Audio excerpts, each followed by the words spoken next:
Bom dia, turminha do sexto ano. Estamos aqui para mais um conteúdo de história. Na aula passada, nós falamos sobre a formação da Grécia Antiga, como que deu origem a essa sociedade.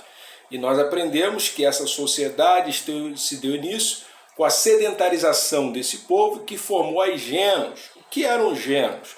Era uma sociedade formada por laços familiares, que tinha como chefe o patriarca, o mais antigo do laço familiar, assim como os hebreus, antigos povos hebreus, como também já aprendemos. Com o passar do tempo, essas gênos foi dando lugar às polis. O que eram as polis? As cidades-estados.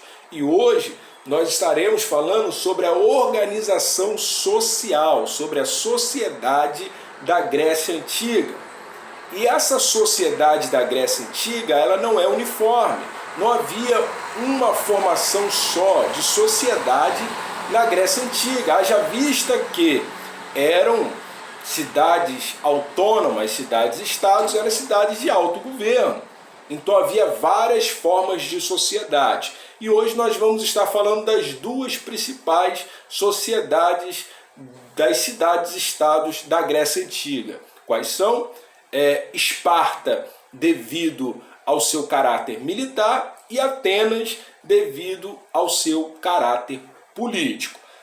Eu iria até fazer uma ilustração, desenho da pirâmide social, porém não vou. Por que, turminha, eu não vou? Porque quem vai fazer é vocês, né? E aí já vamos utilizar como a nossa primeira atividade dessa aula. Vocês vão estar desenhando as pirâmides sociais de acordo com o conteúdo dado.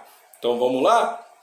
Vamos falar da primeira sociedade. A primeira sociedade que nós vamos estar tratando são os espartas. E quem está no topo da pirâmide social dos espartas? Os chamados espartanos ou os esparciatas. Eles formam a elite porque eles têm terras e o poder econômico. E aí eles dominam não só a economia, como a política também dos espartanos. Na segunda camada da classe social de Espartas está os periecos, nome esquisito, né? Mas é esse nome mesmo, deriva de periferia, ou seja, são pessoas que não moravam nos centros, nos grandes centros de Esparta, moravam em lugares mais adjacentes, fora do grande centro, lugares periféricos realmente. E essas pessoas não tinham direito a voto, eles não participavam da política espartana, não podiam casar com mulheres espartanas, não eram nem considerados gregos, apesar de serem oriundos daquele lugar. Porém, não tinha participação política por não ser considerado pela elite como genuinamente espartanos. Pagavam impostos, né? Não casavam-se com as mulheres espartanas, não tinham vida política, viviam do comércio. Terceira classe social de Esparta está os ilotas. Quem eram os ilotas? Eram os servos estatais. Logo abaixo dos ilotas está os escravos, mas eles não são os escravos, eles são servos estatais, pertencem ao Estado. Eles eram quem administrava a economia agrícola, eles trabalhavam nas terras do Estado e partes daquilo que eles produziam no campo era repassado ao Estado como imposto. Não eram escravos porque gozavam de certas liberdades que os escravos não tinham. E por último, na base dessa pirâmide está aí os escravos. A escravidão da Grécia Antiga é diferente da contemporânea. A contemporânea ela acontece por questões raciais, né? Étnicas. Porém, na Grécia Antiga não. Na Grécia Antiga a escravidão se dava primeiro por endividamento, a pessoa devia ao outro, não tinha como pagar, era levado como escravo. E por espólios de guerra, né? Ou seja, perdia-se a guerra para os espartas e aí era levado como escravo. Essa é a classe social dos espartanos. no topo da pirâmide está os espartanos ou os esparciatas.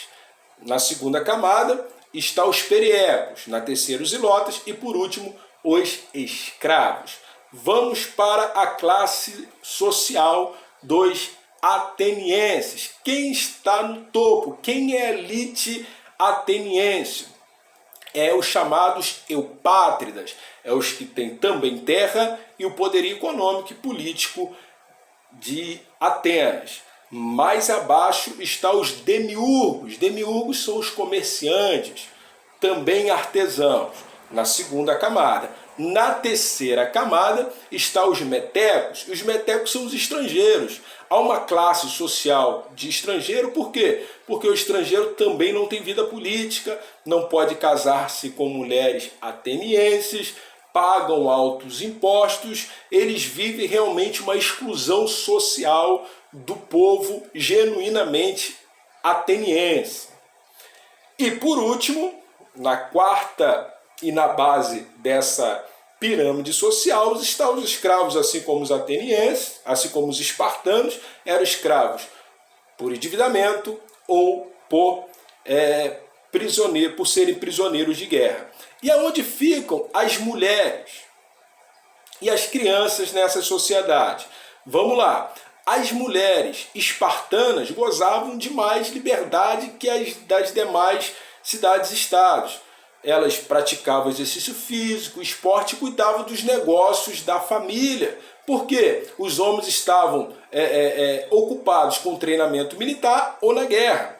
E as crianças, os meninos, aos 7 anos já eram entregues ao Estado para as atividades militares, porque aos 12 anos já estavam no exército, né? E as meninas praticavam exercícios para terem uma vida saudável, para mais tarde gerar, principalmente meninos, né, fortes para o exército espartano.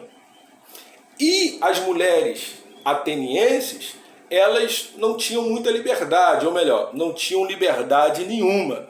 Né? Por que elas não tinham liberdade nenhuma? Elas não eram nem consideradas cidadãs. Eram mulheres do lar, cuidavam dos esposos e dos filhos. E os meninos, né, abastardos, eles tinham professores particulares, né, e aí eles iam estudar para a vida pública, política ou até mesmo para o exército ateniense. E as meninas, desde cedo, já aprendiam os dotes domésticos. Para quê? Para casar-se, né? E esses casamentos geralmente eram arranjados pelas famílias através de trâmites políticos. Tá ok, pessoal? Essa é a nossa aula sobre sociedade da Grécia Antiga. Por hoje é